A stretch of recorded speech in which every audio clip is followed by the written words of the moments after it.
चलो let's discuss x ray.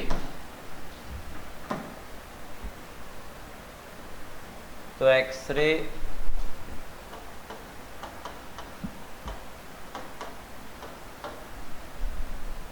it is just part of advanced syllabus only. It is not included in JEE main syllabus.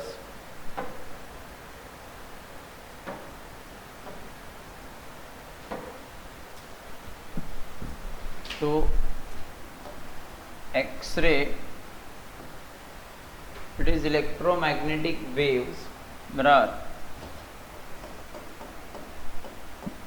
electromagnetic waves having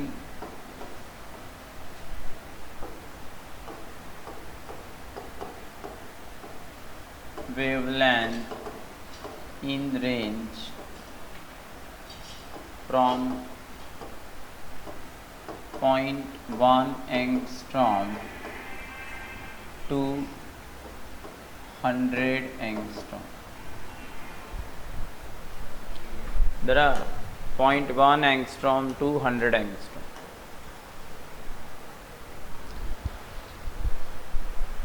ठीक है, boundaries are not specific. ठीक है, तो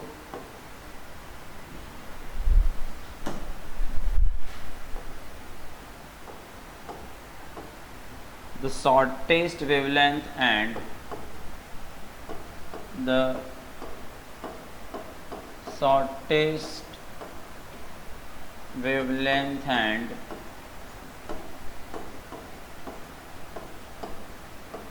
overlaps with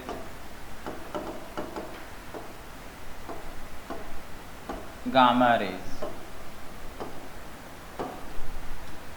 Okay, the shortest wavelength and overlaps with gamma rays, whereas the largest wavelength and overlaps with ultraviolet waves.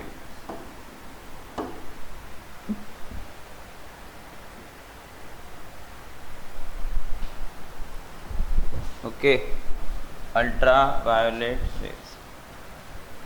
Now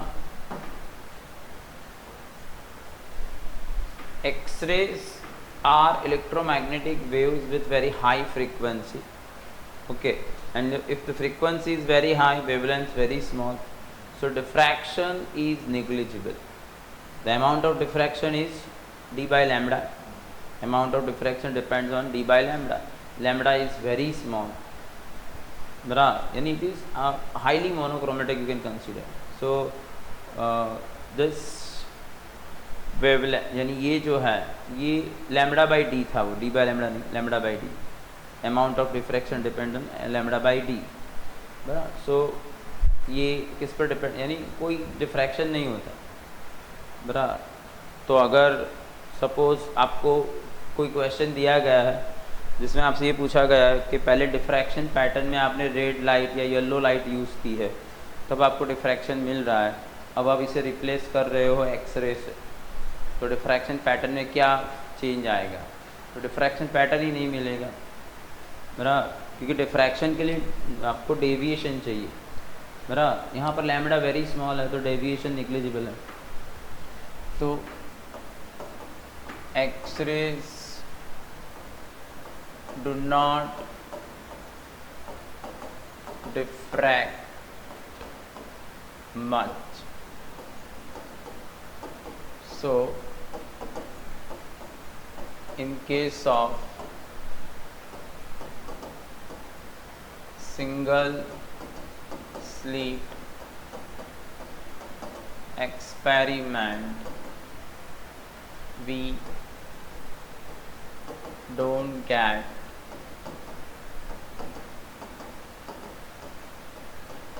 diffraction pattern. बराबर, जिस तरीके से आपको फर्स्ट मैक्सिमम, फर्स्ट मिनिमम, वो जो diffraction pattern normally visible light में मिलता है, तो उस तरीके का कोई डिफ्रैक्शन पैटर्न आपको एक्सरे में नहीं मिलेगा। ठीक है।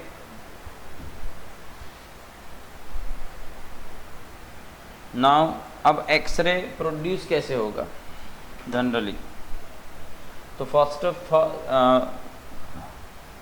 विलियम रॉन्जन ने इसे डिस्कवर किया था एक्सरे के, बराबर। और प्रोडक्शन ऑफ एक्सरे अगर मैं डिस्कस करूं,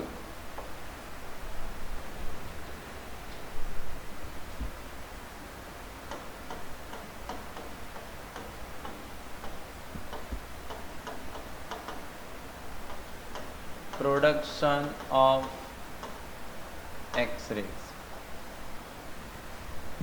तो प्रोडक्शन में listen, this is called Coolidge tube.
ये कुलीज ट्यूब है एंड इट इज इवैक्यूएटेड, बराबर। ये फिलामेंट है,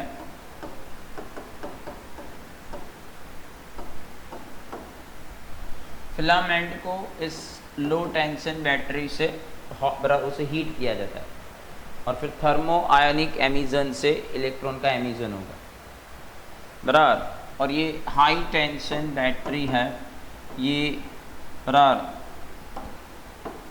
20 किलो वोल्ट टू बराबर 80 किलो वोल्ट के आसपास का पोटेंशियल डिफरेंस अप्लाई किया जाता है, बराबर। और जो इलेक्ट्रॉन्स हैं,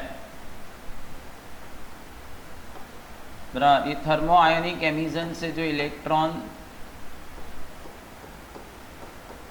एमिट होते हैं, उन्हें फिर ये एनोड और कैथोड के बीच का ये जो वेरी हाई पोटेंशियल डिफरेंस है, इस हाई पोटेंशियल डिफरेंस से उन्हें एक्सेलरेट किया जाता है, बराबर। एंड दे स्ट्राइक बराबर with the surface of anode, बराबर। और जब ये हाईली एनर्जेटिक इलेक्ट्रॉन जब एनोड पर कोलाइड करेंगे, when this highly energetic electrons collide with anode, बराबर, तो क्या होगा?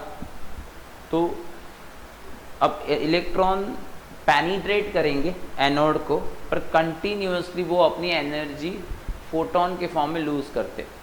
और ये जो फोटोन एमिट होते, अगर आप ये जो पोटेंशियल डिफरेंस है, बराबर, तो इससे आपको जो एनर्जी मिलेगी, बराबर, hc/λ energy of photon, that is बराबर EV करके कर सकते हो ना, बराबर। तो आप फाइंड करोगे कि जो लैम्बडा मिलेगा ना, वो एक्सरे की रेंज में होता है, बराबर। यानी ये इलेक्ट्रॉन जब एनोड की सरफेस को स्ट्राइक करते, बराबर, और अपनी एनर्जी फोटोन के फॉर्म में रिलीज़ करते, तो ये जो फोटोन रिलीज़ हो रहे हैं, ये जो फोटोन एमिट हो रहे हैं, दे बिलोंग टू एक्सरे।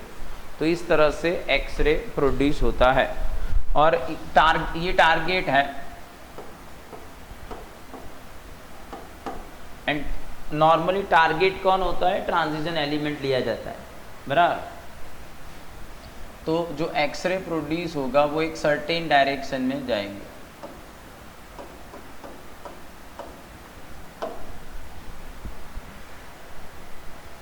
बराबर। तो इस तरह से एक्सरे प्रोड्यूस किया जाता है और ये जो है it is called Coolidge tube.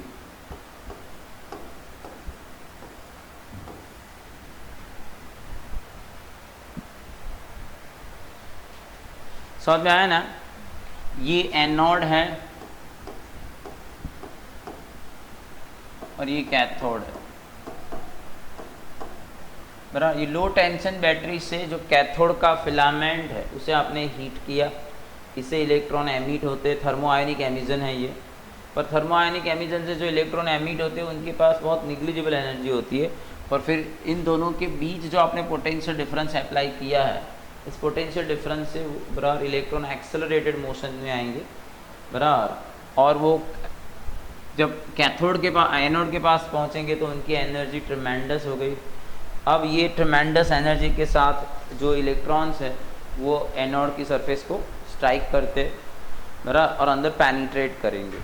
During this penetration electrons lose their energy in the form of photons. Okay, and if we calculate lambda from hc by lambda is equal to energy, that is EV, so we get lambda in the range of this 0.1 angstrom to 100 angstrom. So we can conclude that these photons belong to X-ray region.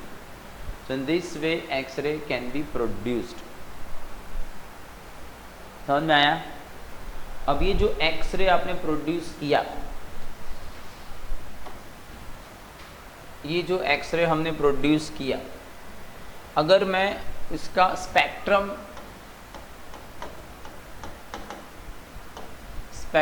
Of x ray, spectrum का मतलब क्या होता है? Spectrum is the classification of electromagnetic waves based on either wavelength और frequency. ठीक है, तो यहाँ पर हमें जो अलग अलग फोटोन मिलेंगे, बराबर, तो उनकी रिलेटिव इंटेंसिटी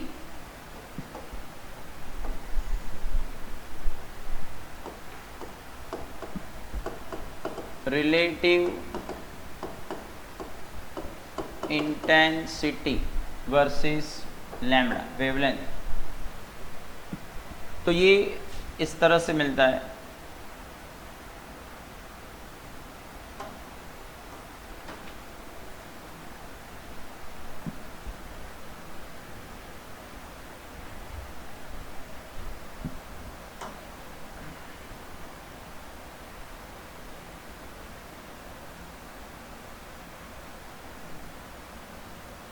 इस तरह से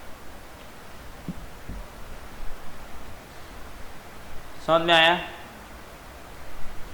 तो ये जो है, सपोज ये के अल्फा लाइन है, ये के बीटा लाइन है, ये एल अल्फा लाइन है, एल बीटा लाइन है, एल गैमा लाइन है, बराबर, ये लैम्बडा मिनिमम है।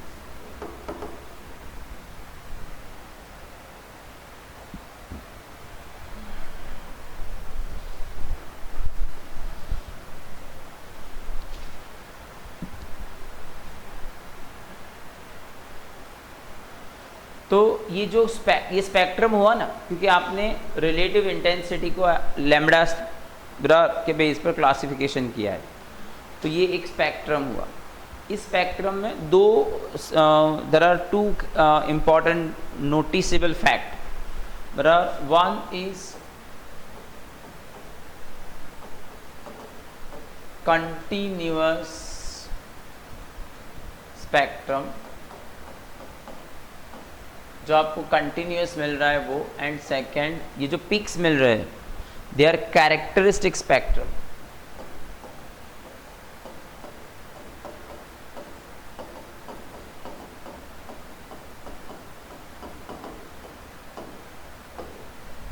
सो in this spectrum of x-rays, बराबर, we have to notice two things. One, the spectrum is continuous, and second, at certain wavelength we have peaks, at certain wavelength. Okay, so this peaks represent characteristic spectrum, तो if we discuss first the continuous spectrum,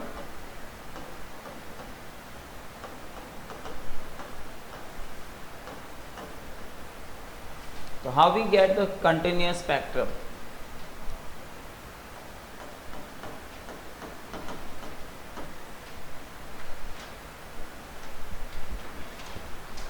So listen, when energetic electron, if the potential difference applied between cathode and anode is V, then when electron strikes with the surface of anode, what is the energy of electron? It is EV. So electron strikes the surface with energy EV. Electron strikes the surface with energy EV. Okay. Now this electron penetrates the anode, and during this penetration it continuously loses energy, so it continuously emits photon. Okay, the first photon emitted has comparatively larger energy, so its wavelength is shorter, and the second photon has wavelength greater than first photon. Okay, because energy continuously decreases, so wavelength of the photon continuously increases. As a result, you get continuous curve. Okay, so continuous curve is due to this phenomenon. Electron, when it strikes the surface of anode, it starts penetrating this anode, and during this finally it comes to rest. Okay, so it loses its complete kinetic energy in the form of photons.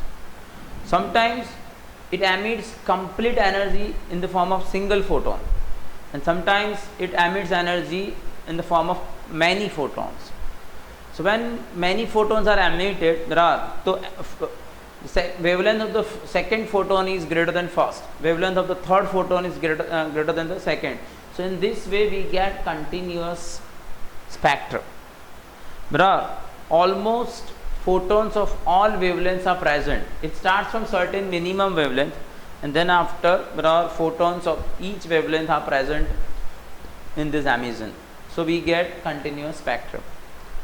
Okay, so this is the explanation about the continuous spectrum, how we get the continuous spectrum. Now what about the lambda minimum?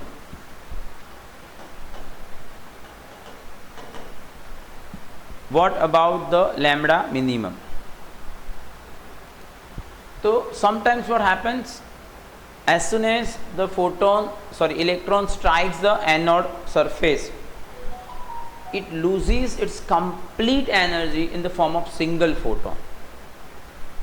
Okay, so definitely among all photons emitted in this phenomenon, definitely this photon has the maximum energy, because all electrons which strike to the surface of anode have energy EV. But if electron loses this energy in the form of many photons, so definitely energy of each photon is comparatively less. But if the complete energy of the electron is emitted in the form of single photon, definitely that photon has the maximum energy. And because this photon has the maximum energy, it has minimum wavelength. So this is the explanation of minimum wavelength. And from this explanation, it is very clear to understand that minimum wavelength depends on the potential difference applied between cathode and anode. It has nothing to do with the material of anode, whatever the material is. Okay, if the potential difference applied is V, okay, so energy of the photon hc by lambda is EV. So lambda fixed. Okay, so lambda minimum depends on the potential difference applied between cathode and anode. It has nothing to do with the material of the anode. Clear? So suppose hc by lambda minimum, if the potential difference applied between anode and cathode is V, okay, so energy of the electron which strikes the surface is EV. So your lambda minimum is hc by EV. and if I put every brother H is known, C is known, E is known, so it is 12375 by V angstrom. तो ये answer आपको angstrom में मिलेगा। तो you should remember this. आपको simplification के लिए आप इसे 12,400 भी ले सकते हो बराबर। तो अगर आपको किसी भी केस में लैम्बडा मिनिमम फाइंड करना है, दिस इज द फॉर्मूला बराबर। And one thing more, lambda minimum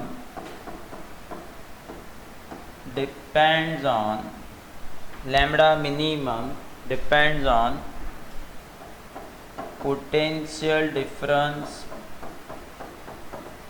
applied between anode and cathode. It is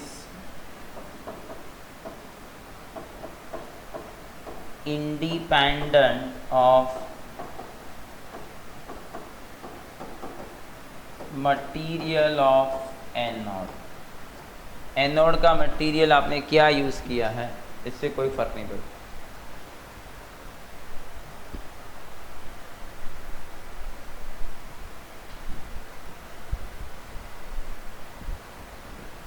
ठीक है,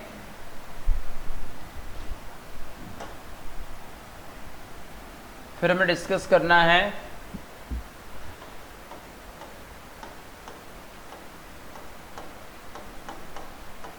कैरेक्टरिस्टिक स्पेक्ट्रम।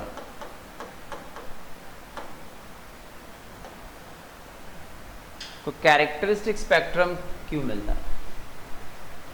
अब इसमें होता क्या है कि समझो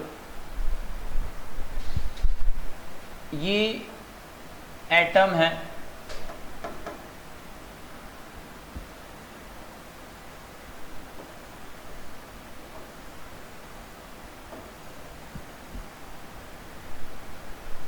ठीक है, सपोज ये के शेल है, L M N like this, ये के शेल का इलेक्ट्रॉन है। अब ये जो electron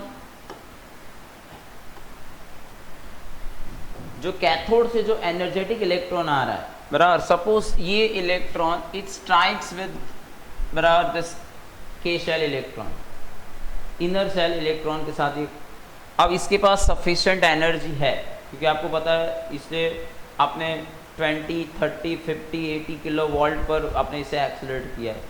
so this electron has sufficient energy. So if this electron strikes with this electron, okay, so definitely what will happen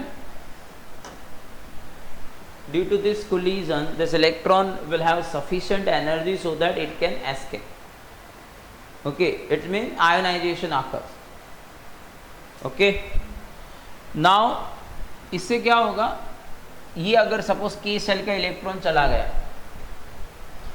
तो अब transition होगा, अगर बराबर n इज इक्वल टू 2 से या n इज इक्वल टू 3 से या n इज इक्वल टू 4 से electron n is equal to यानी के शेल में ट्रांजिट करते हैं, तो आपको पता है हायर एनर्जी लेवल से अगर इलेक्ट्रॉन लोअर एनर्जी लेवल पर ट्रांजिट करते हैं तो बराबर उन्हें फोटोन को एमिट करना होगा।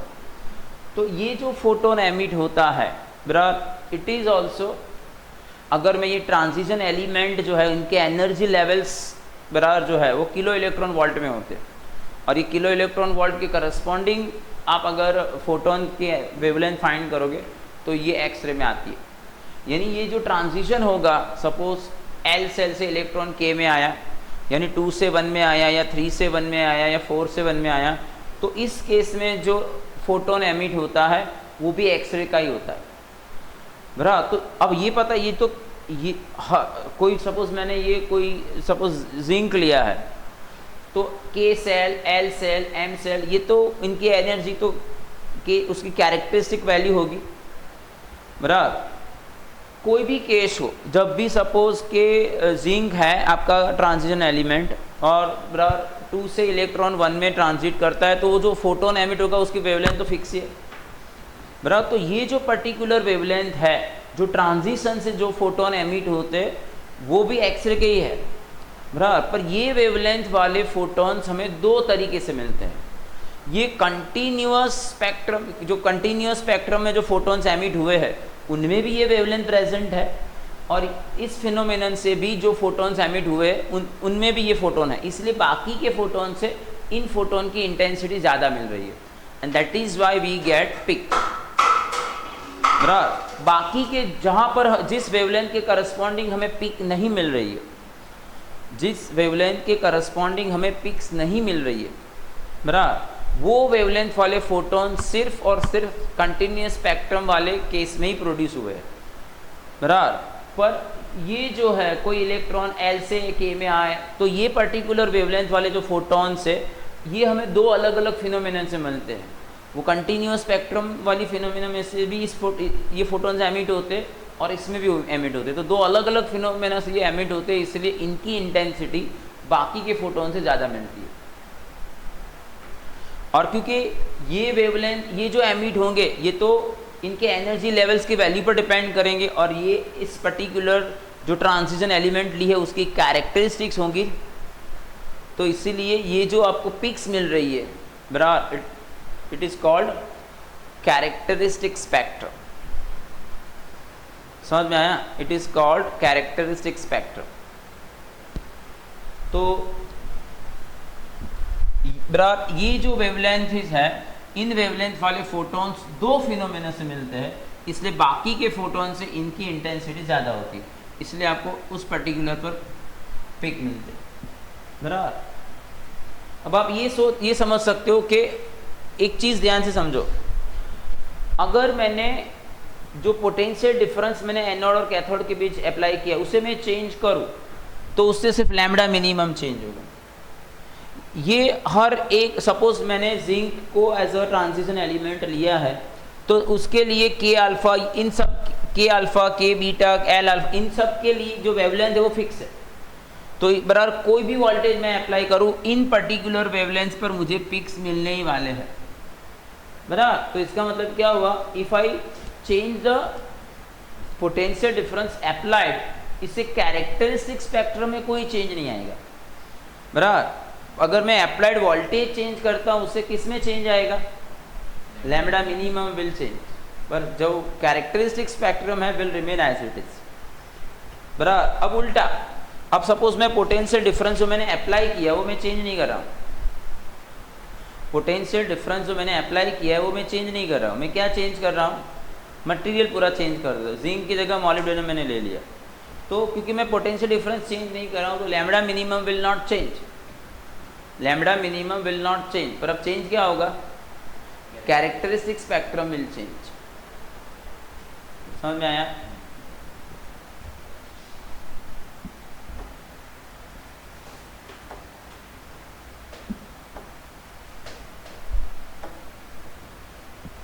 बराबर।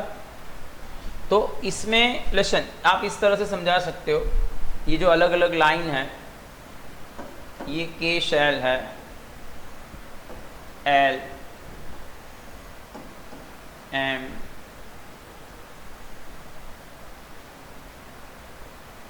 एन बराबर। तो अगर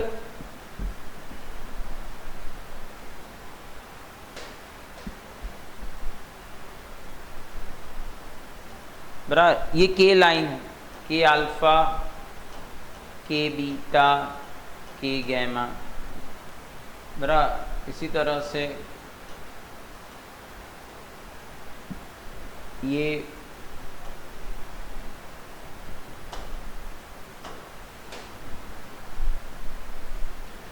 एल अल्फा होगा, ये एल बीटा होगा, ये एल गामा बराबर। इसी तरह से ये एम अल्फा होगा। तो ये सब आपने ऑलरेडी जो हमने उस चैप्टर में पढ़ा था वही है बराबर। तो के अल्फा लाइन क्या है कि जब ट्रांजिशन बराबर एल से के में हो रहा है तो वो के अल्फा, एम से के में हो रहा है तो के बीटा, एन से के में हो रहा है तो के गामा, लाइक दिस। ठीक है।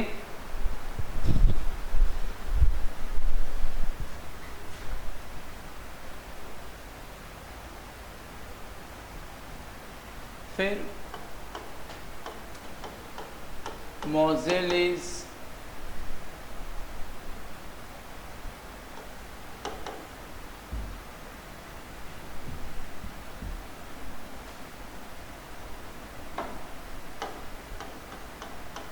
एक्सपेरिमेंट। मोज़ेल ने क्या किया, जो कुलीज ट्यूब है उस कुलीज ट्यूब में उसने अलग अलग ट्रांजिशन एलिमेंट लिए और सबके लिए के अल्फ़ा लाइन जो है, के अल्फ़ा लाइन की करस्पॉन्डिंग फ्रीक्वेंसी फाइंड की, बराबर। और फिर उन्होंने देखा कि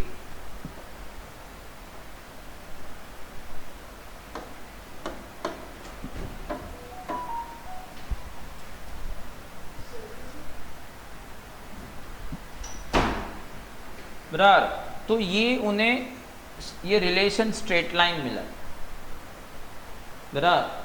तो इसका क्या मतलब हुआ कि ये जो एमिशन है यानी एक्सरे की जो फ्रीक्वेंसी है वो एटॉमिक मास, एटॉमिक नंबर पर डिपेंड करती है।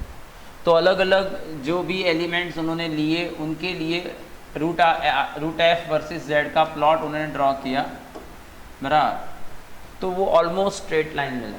इसका मतलब है रूट एफ और जेड के बीच का रिलेशन स्ट्रेट लाइन है, बराबर। अब ये जो है ये कैरेक्टरिस्टिक स्पेक्ट्रम जो मिल रहा है वो तो एलिमेंट की प्रॉपर्टी है। तो इस तरह से उन्होंने ये समझाया कि जो एलिमेंट की प्रॉपर्टी जो है वो एटॉमिक नंबर पर डिपेंड करती है। उससे पहले ये माना जाता था कि एटॉमिक प्रॉपर्टी जो है वो एटॉमिक मास नंबर पर डिपेंड करती है, पर इस एक्सपेरिमेंट से उन्होंने ये बताया कि किसी भी एलिमेंट की जो कैरेक्टरिस्टिक्स है वो उसके एटॉमिक नंबर से डिसाइड होती है, नहीं कि एटॉमिक मास नंबर से। समझ में आया? अब मुझे ये रिलेशन डिराइव करना है के अल्फा लाइन के लिए, फॉर के अल्फा लाइन, बराबर। तो के अल्फा लाइन के लिए आपको जो हम हाइड्रोजन के लिए लिखते थे 1 लैम्बडा क्या था? नहीं, यानी R 1/1² माइनस 1/2², बराबर। ये जब 2 से 1 में ट्रांजिशन होगा। अब अगर दिस इज फॉर हाइड्रोजन, अगर मल्टी इलेक्ट्रॉन एटम है तो यहाँ पर आपको लेना पड़ेगा Z-1²। यूँ तो Z² आता है, बराबर, पर Z-1 क्यों करना है? Due to screening effect of the electron, बराबर। तो ये क्या मिला मुझे? 1/λ। तो इसे अगर मुझे एनर्जी में कन्वर्ट करना है तो hc/λ होता है, यानी RCH। And we are discussing this, बराबर। ये हम जो डिस्कस कर रहे हैं ये किसके लिए डिस्कस कर रहे हैं, बराबर? ये जो एनर्जी का जो डिफरेंस आएगा, बराबर, तो 1/1² माइनस 1/2²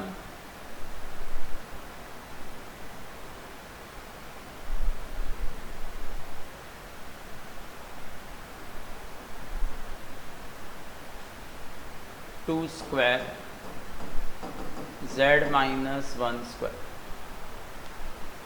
बराबर। अब ये जो एनर्जी 1/, ये एनर्जी यानी मुझे तो फ्रीक्वेंसी चाहिए, तो मैं इसे HF भी ले सकता हूँ, बराबर। तो HF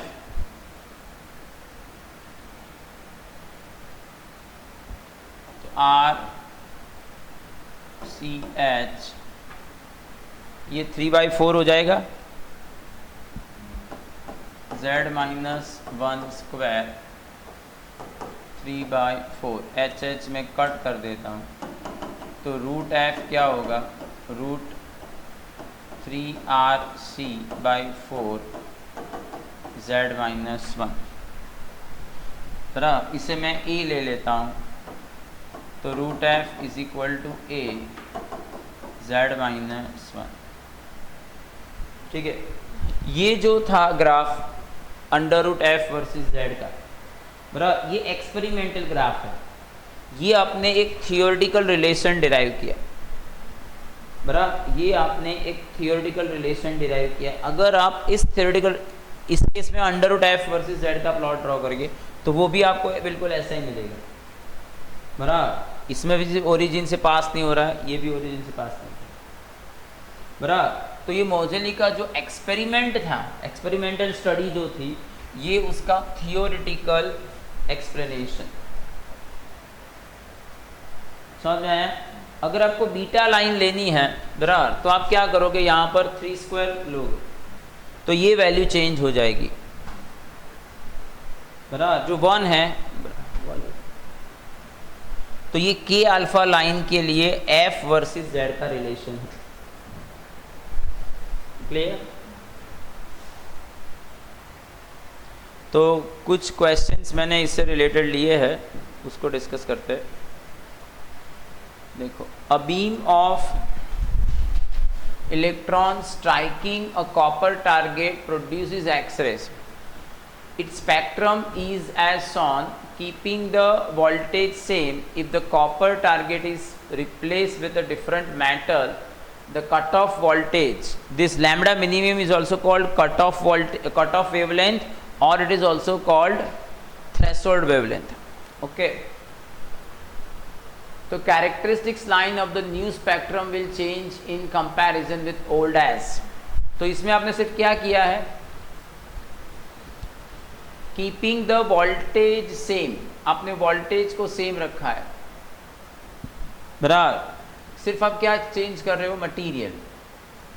तो आपको पता है अगर मैं वोल्टेज चेंज नहीं करूंगा तो cut off wavelength will not change, पर जो कैरेक्टरिस्टिक स्पेक्ट्रम है वो दैट विल चेंज, बराबर।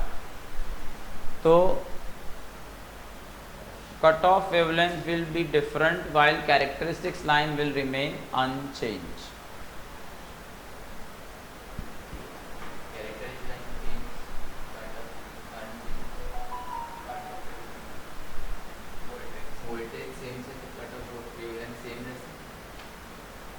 हाँ, cut off wavelength will remain unchange while characteristics length will be different। हाँ, ये वाला, बराबर।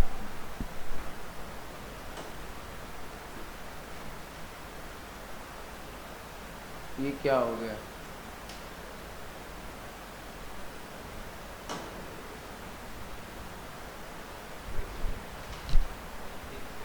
नहीं थी। Electrons with energy 80 kilo electron volt are incident on tungsten target of X-ray. K cell electrons tungsten have 72.5 kilo electron volt energy. X-rays emitted by tube contain only. अब आपका जो electron आ रहा है, मैंने अभी आपको जो समझाया था, मेरा ये आपका सपोज न्यूक्लियस है, ये इलेक्ट्रॉन्स है। तो जो के सेल में इलेक्ट्रॉन है उसकी एनर्जी है 72.5 किलो इलेक्ट्रॉन वोल्ट। यानी आपको अगर इस इलेक्ट्रॉन को बराबर निकालना है तो 72.5 किलो इलेक्ट्रॉन वोल्ट एनर्जी चाहिए, पर जो इलेक्ट्रॉन आ रहा है उसके पास 80 किलो इलेक्ट्रॉन वोल्ट एनर्जी है,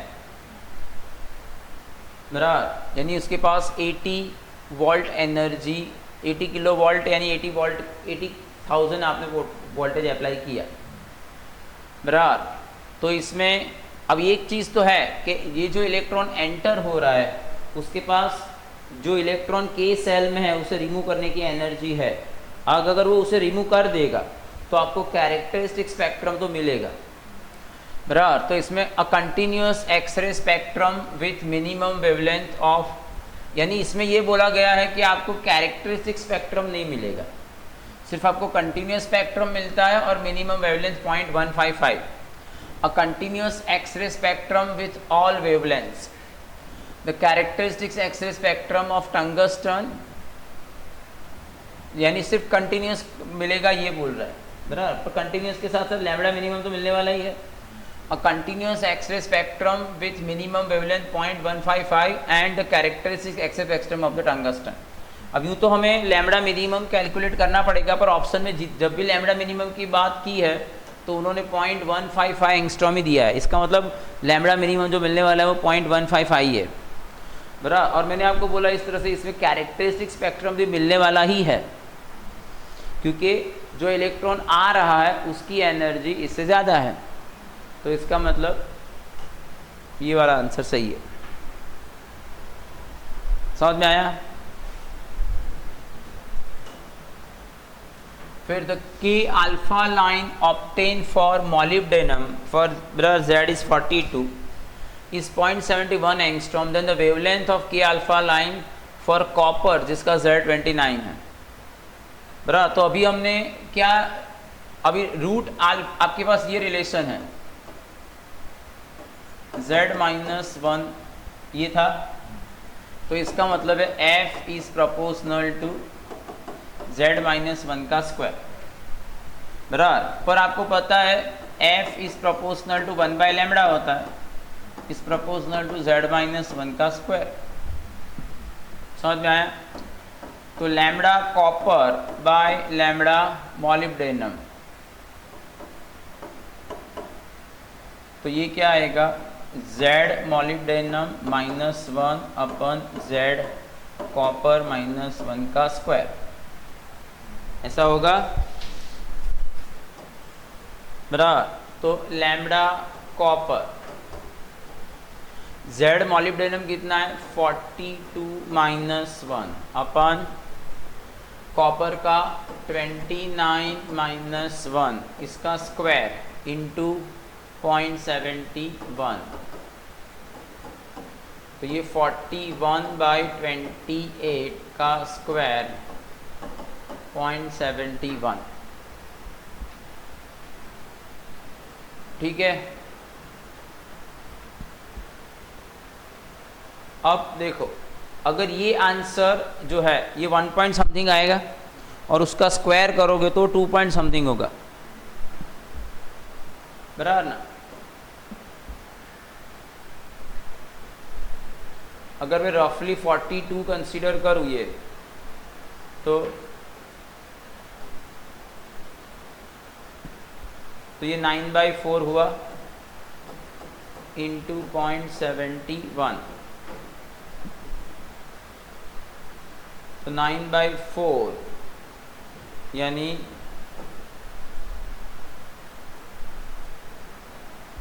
2 पॉइंट समथिंग आएगा ना, 2.2 इंटू 0.71, तो इसके नज़दीक का आंसर यही होगा 1.5 वाला।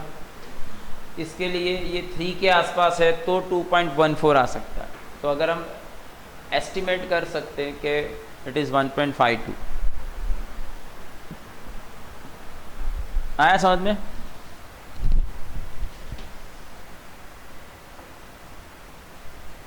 In Coolidge tube, potential difference used to accelerate electrons is increased from 24.8 kilovolt to 49.6 kilovolt. As a result, the difference between wavelength of K alpha line and minimum wavelength becomes 2 times.